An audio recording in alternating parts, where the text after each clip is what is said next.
அன்பு நெஞ்சங்களே, இறைவன் நமக்கு தந்த புதிய நாளிலே இறைவனுக்கு நன்றி கூறி இறை வார்த்தையால் நம் வாழ்வை பயனுள்ளதாக மாற்றுவோம்.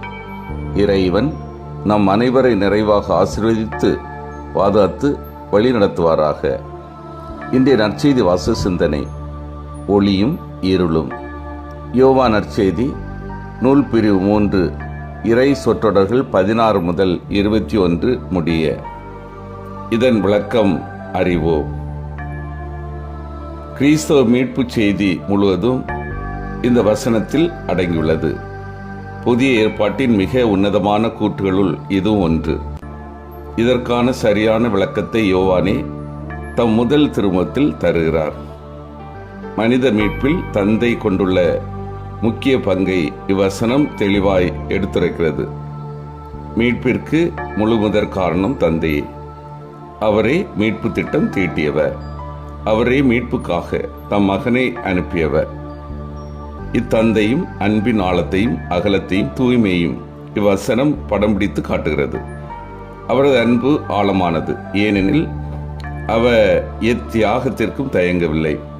தம் ஒரே மகனையே சாவுக்கு கையளித்தார். அவரது அன்பு அகலமானது, அது எல்லா மனிதரையும் உள்ளடக்குகிறது. உலகம் முழுவதும் அவரது அன்பிற்கு உரித்தாயிருக்கிறது. அவரது அன்பு தூய்மையானது, அது தன்னலத்தால் தூண்டப்பட்டது அன்று. மனித அழிவுக்கு ஆளாகாமல் நிலைவாழ்வு பெற வேண்டும் என்பதே அவரது அன்பின் நோக்கம்.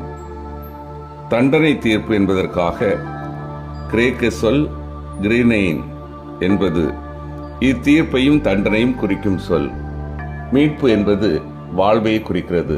இழந்த வாழ்வை மீண்டும் பெறும்போது அது மீட்பு எனப்படுகிறது. எனவே இங்கு உலகை வாழ வைக்கவே கடவுள் மகனை அனுப்பினார் என்று புரிந்து கொள்ள வேண்டும்.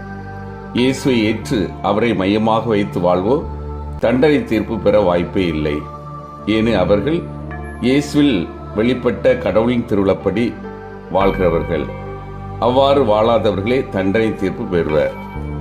அன்பார்ந்தவர்களே, ஒளி உலகிற்கு வந்திருந்தும் தம் செயல்கள் தீயனவாய் இருந்ததால் மனித ஒளியை விட இருளையே விரும்பினர் என்கிறார் இயேசு. ஏன் நன்மையை விட தீமைக்கு அதிக கவர்ச்சி இருக்கிறது? ஏன் மனிதர்கள் உண்மை, நேர்மை, நன்மை விட பொய்மை, அநீதி, தீமை மீது அதிக நாட்டம் கொள்கின்றன? இந்த கேள்விக்கான விடை மனிதர்களின் செயல்கள் தீயனவாய் இருப்பதால், அதாவது மனித இதயத்தின் ஆழத்திலே தீமையும் இருளும் மண்டி கிடப்பதால். ஒளியை விட இருளே அதிகமாக மானிடரை ஈர்க்கிறது. தீமையின் மீதுள்ள ஈர்ப்புக்கு காரணம் மனிதருக்குள்ளே புதைந்திருக்கும் இருள்தான் என்கிறார் ஆண்டவர். இதைத்தான் நாம் ஜென்ம பாவம் என்கிறோம். நாம் பிறக்கும்போது பாவ நாட்டத்தோடு பிறந்து விடுவதனால்தான் பாவத்தின் மீது, இருளின் செயல்கள் மீது நமக்கு நாட்டம் பிறக்கின்றது. இந்த நாட்டத்திலிருந்து நம்மை விடுவிப்பவர் யார்? இயேசு. அவரிடம் நம்மை கையளிப்போம். எனவே இயேசு உலகின் ஒளி. உலகை மீட்கவே கடவுள் தம் மகனை இந்த உலகிற்கு அனுப்பினார். உலகிற்கு தண்டனை அளிக்க அல்ல என்கிறார் இயேசு. உண்மைக்கேற்ப வாழ்பவர்கள் ஒளியிடம் வருகிறார்கள்.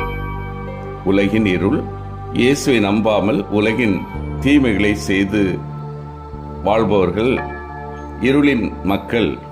இவர்கள் இயேசுவை நாடவில்லை, ஒளியை விட இருளையே விரும்பினார்கள். பாவத்தின் கவர்ச்சி பெரிதாக இருக்கின்றது. சிந்தித்து தியானித்து செயல்படுவோம்.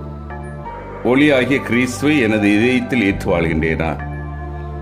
ஒளியாகிய கிறிஸ்துவை நம்பாமல் இருளாகிய பாவத்தை விரும்புகின்றேனா? கடவுளின் அன்பை புரிந்து வாழ்கின்றேனா? மன்றாடுவோமாக. வல்லமை மிக்க இறைவா, நாங்கள் அறிவர் ஒளியாகிய கிறிஸ்துவை எங்களை இதயத்தில் ஏற்று வாழவும், ஒளியாகிய கிறிஸ்துவை நம்பாமல் இருக்கின்ற சூழ்நிலை அகலவும், உமது அன்பை புரிந்து ஒவ்வொரு நாளும் சிறப்பாக செயல்படவும் வரம் தாரும். ஆமீன்.